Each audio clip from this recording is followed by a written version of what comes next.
Hi friends, welcome to Selvi Mano's life style. இன்றைக்கி என்ன video பார்க்க போகிறோன்னா, என்னோடய ஸ்டைலில் சூப்பராக ஒரு ஃபிஷ் கறி தான் வந்துட்டு பார்க்க போகிறோம். பாறை மீன் குழம்பு வச்சு சூப்பராக வச்சுருக்கேன். அதுக்கு முன்னாடி இப்போ தான் நம்ம வீடியோ முதல்ல பார்க்குறீங்கன்னா மறக்காமல் ஒரு சேனலை வந்து சப்ஸ்கிரைப் பண்ணுங்கள். பக்கத்தில் இருக்க பெல் ஐக்கானையும் கிளிக் பண்ணுங்கள். இந்த மாதிரி ஒரு தடவை மீன் குழம்பு செஞ்சு வீட்டில் சாப்பிட்டு பாருங்கள், எவ்வளோ ருசியாக இருக்குன்னு தெரியும். வாங்க இந்த மீனில் எப்படி குழம்பு வைக்கிறதுன்னு பார்க்கலாம். ஃபஸ்ட்டு நான் பாருங்கள், ஒரு 2 எலுமிச்சம்பழம் அளவுக்கு புளி எடுத்து சுடு தண்ணியில் வந்துட்டு ஊற போட்டிருக்கேன். அதுக்கப்புறம் ஒரு 10-15 சின்ன வெங்காயம் எடுத்து வச்சுருக்கேன். ஒரு 10 பல் பூண்டு எடுத்திருக்கேன். இதை வந்து உரித்து எடுத்துக்கலாம். பாருங்கள் எல்லாம் ரெடியாக இருக்குது. இப்போ சின்ன வெங்காயம் வந்து உரிச்சிட்டேன், ஒரு 10 பல் பூண்டு உரிச்சிட்டேன், ஒரு 3 தக்காளி, ஒரு 2 பச்சை மிளகா, கொஞ்சமாக வந்துட்டு கருவேப்பிலை எடுத்திருக்கேன். இதோட புளியை வந்துட்டு ஊற வச்சதை வந்து எடுத்து வச்சுருக்கேன். இப்போ வந்து புளி வந்து நல்லா ஊறிடுச்சு. இப்போ இதை வந்து கை வச்சு நல்லா வந்து மசிச்சு வந்து எடுத்துக்கலாம். நீங்கள் சுடு தண்ணியில் ஊற வச்சிங்கன்னா வெங்காயம் பூண்டு உரிக்கிற கேப்லேயே வந்துட்டு புளி நல்லா ஊறிடும். நீங்கள் பச்சை தண்ணியில் ஊற வச்சிங்கன்னா ஒரு 20 நிமிஷமாவது ஆகும். அதனால் சுடு தண்ணியில் ஊற வச்சு இந்த மாதிரி நல்லா கரைச்சி எடுத்துக்கோங்க. 2 டைம் வந்துட்டு நல்லா வடிகட்டி வந்து சுத்தமாக எடுத்து வச்சுட்டேன். இப்போ பாருங்கள், ஒரு சின்ன மிக்சர் ஜார் வந்து எடுத்து வச்சுருக்கேன். இதில் வந்துட்டு நம்ம எடுத்து வச்சுருக்கோம் பார்த்திங்களா, அந்த 3 மீடியம் சைஸ் தக்காளி, அதை வந்துட்டு இதில் வெட்டி போட்டுக்கலாம். தக்காளியை கை வச்சு மசிச்சு விடுறத விட இந்த மாதிரி மிக்சர் ஜாரில் போட்டு நம்ம பல்ஸ் மோடில் எடுத்தோம் அப்படின்னா ரொம்ப நல்லா வரும். பாருங்கள், இப்போ அந்த 3 தக்காளியை வந்துட்டு நல்லா அதில் வெட்டி சேர்த்துக்கலாம். நான் எடுத்துருக்க அளவுக்கு 3 தக்காளி போட்டிருக்கேன். நீங்கள் அதிகமாக செய்கிறீங்கன்னா அதுக்கேற்ற மாதிரி 4-5 பழம் கூட சேர்த்துக்கலாம். பாருங்கள், தக்காளி வெட்டிட்டு இதில் 1½ ஸ்பூன் வந்துட்டு தனி மிளகாத்தூள் போட்டிருக்கேன். ஒரு 2 ஸ்பூன் வந்துட்டு மல்லித்தூள் வந்து போட்டிருக்கேன்.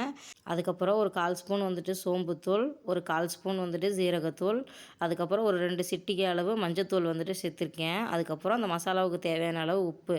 இது எல்லாத்தையுமே வந்துட்டு தண்ணி சேர்க்காமல் அந்த தக்காளியோட ஈரப்பதத்துலேயே வந்துட்டு நல்லா வந்துட்டு மைய அரைச்சிட்டு வந்துடலாம். இங்கே பாருங்கள், இந்த மாதிரி வந்துட்டு அரைஞ்சும் அரையாமல் அங்கங்கே வந்துட்டு லேசாக வந்துட்டு தக்காளி தெரியும். இந்த மாதிரி மசாலா எல்லாத்தையுமே வந்துட்டு தக்காளியோட சேர்த்து அரைச்சிட்டோன்னா அங்கங்கே வந்துட்டு வந்து நமக்கு தெரியாது மசாலா இருக்கிறதே. பாருங்கள், இப்போ ஒரு பாத்திரத்தை எடுத்து நம்ம அரைச்சி வச்சுருக்க மசாலா எல்லாத்தையுமே வந்துட்டு மாற்றிடலாம். இப்போ அந்த மசாலா ஒட்டிகிட்ருக்கு பார்த்திங்களா, அதை வந்து தண்ணி ஊற்றி நல்லா கரைச்சி ஃபுல்லாகவே வந்துட்டு இதில் ஊற்றியாச்சு. மசாலா பாருங்கள் நல்லா தண்ணி மாதிரி இருக்குது. இந்த டைமில் வந்து நம்ம கரைச்சி வச்சுருக்கோம் பார்த்திங்களா புளி, அது வந்துட்டு இந்த சின்ன கப்பில் வந்துட்டு ஒரு 1½ கப்பு வந்துட்டு சேர்க்குறேன். நான் எடுத்துருக்க தக்காளிக்கும் இந்த புளிக்கும் வந்துட்டு கரெக்டாக இருக்கும். கடைசியாக வந்துட்டு நான் மாங்காய் வேறு வச்சுருக்கேன், அதனால் புளி வந்துட்டு 1½ கப் சேர்த்துக்கிறேன். இல்லைனா வந்துட்டு இந்த கப்பில் வந்து நான் 2 கப் வந்துட்டு சேர்த்துப்பேன். பாருங்கள், இப்போ 1½ கப் புளி சேர்த்துட்டு கொஞ்சம் தண்ணி விட்டுக்கலாம். எனக்கு வந்து இன்னும் கொஞ்சம் குழம்பு தேவை அப்படிங்கிறதுனால நான் இன்னும் கொஞ்சம் வந்துட்டு தண்ணி விட்டுக்கிறேன். உங்களுக்கு எந்த அளவு குழம்பு தேவையோ அதை வந்து நீங்கள் கீழேயே வந்துட்டு கரைச்சி இந்த மாதிரி நீங்கள் எல்லாமே ரெடி பண்ணி உப்பும் பார்த்து வச்சிட்டிங்கன்னா குழம்பு கூட்டுறதுக்கு வந்துட்டு ஒரு 1/4 மணி நேரம் கூட ஆகாது. வெங்காயம் உரிக்கிற வேலை மட்டும் தான் பெரிய வேலையாக இருக்கும். பாருங்கள், இப்போ அந்த மசாலா கலவை வந்துட்டு ரெடியாக இருக்குது. இப்போ ஒரு வானல் வச்சு சூடான உடனே 1 கப்பு வந்துட்டு தேங்காய் எண்ணெய் விட்டுருக்கேன். நீங்கள் வந்து நல்லெண்ணெய் கடலெண்ணெய் எதில் செய்கிறீங்களோ நீங்கள் வந்து சேர்த்துக்கோங்க. எண்ணெய் நல்லா காஞ்ச உடனே கொஞ்சமாக வந்துட்டு கடுகு, கொஞ்சமாக வந்துட்டு வெந்தயம் சேர்த்துருக்கேன். நல்லா பொரிஞ்ச உடனே நம்ம எடுத்து வச்சுருக்க சின்ன வெங்காயத்தை ஃபஸ்ட்டு வந்து போட்டுடலாம்.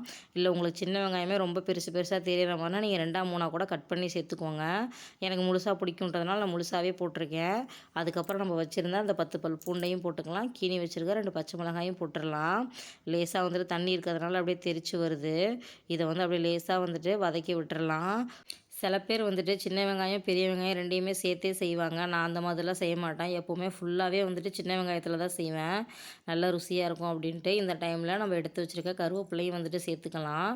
வெங்காயம் வந்துட்டு அப்படியே வந்துட்டு கலர் மாறாமல் இருக்கக்கூடாது. பாருங்கள், இந்த மாதிரி நல்லா ப்ரௌன் ஆனிச்சு அப்படின்னா அந்த இனிப்பு சுவையே வந்துட்டு இருக்காது. தக்காளி அந்த புளியோட சுவை தான் வந்து நல்லா அப்படியே தூக்கி கொடுக்கும். அதனால் நல்லா கலர் மாறினதுக்கப்புறமா நம்ம கரைச்சி வச்சுருக்க அந்த மசாலா வந்துட்டு எடுத்து போட்டுடலாம். இப்போ நல்லா ஒரு 2 கிண்டி விட்டுட்டு நம்ம வந்து என்ன பண்ணிடலாம் அப்படின்னா, கொதி லேசாக வந்த உடனேவே ஒரு மூடி போட்டு வந்துட்டு இதை வந்து நல்லா மூடி வச்சிடலாம். நல்லா வந்துட்டு அப்படியே கொதிஞ்சு நல்லா கொஞ்சம் நேரம் அந்த பச்சை வாசனை எல்லாமே வந்துட்டு போகட்டும். இந்த கேப்பில் வந்துட்டு ஒரு சின்ன மிக்ஸி ஜார் எடுத்துகிட்டு ஒரு சின்ன கப் அளவு வந்துட்டு தேங்காய் எடுத்திருக்கேன். இதை வந்துட்டு நல்லா குறைன்னு அரைச்சிக்கலாம்.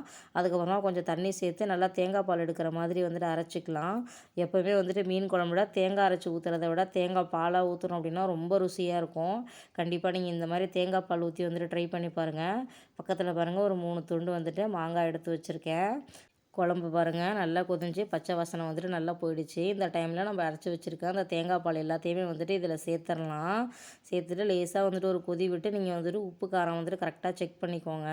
எனக்கு வந்து எல்லாமே வந்துட்டு கரெக்டாக இருக்குது, நான் வந்து பார்த்துட்டேன். இப்போ வந்துட்டு அடுத்து மீன் தான் போட போகிறோம். இங்கே பாருங்கள், நான் மீனோட தலை வந்துட்டு ஒரு 4 பீஸ் வந்துட்டு எடுத்து வச்சுருக்கேன். இதில் வந்துட்டு உப்பு, தனி மிளகாத்தூள் இது 2த்தையும் போட்டு ஒரு 1 மணி நேரம் வந்துட்டு நல்லா ஊற வச்சுட்டேன். இந்த மாதிரி ஊற வச்சிட்டோன்னா நல்லா உப்பு வந்துட்டு அந்த மீனில் வந்து வந்துட்டு நல்லா ஏறி இருக்கும், குழம்பு வந்து ருசியாக இருக்கும்.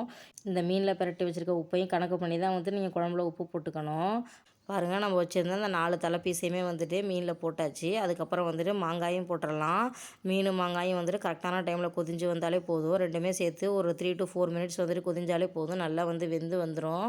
இப்போ பாருங்கள், லேசாக வந்துட்டு தண்ணி மாதிரி இருக்குது. நம்ம தேங்காய் பால் விட்டதுனால மீனும் மாங்காயும் வேகிற டைமில் வந்துட்டு நல்லா கொதிஞ்சு நமக்கு ஏற்ற பதத்துக்கு வந்துட்டு வந்துடும். பாருங்கள், நல்லா வந்துட்டு கொதிஞ்சு வந்துருச்சு மீன். இப்போ மாங்காய் வந்துட்டு நல்லா வெந்துருச்சு, மீனும் வந்துட்டு நல்லா வெந்துருச்சு. குழம்பு எனக்கு தேவையான அளவு வந்து நல்லா சுண்டி வந்துருச்சு. உங்களுக்கு இன்னும் நல்லா கெட்டியாக வேணும்னா கொஞ்சம் நேரம் வந்துட்டு சுண்ட விட்டு எடுத்துக்கோங்க.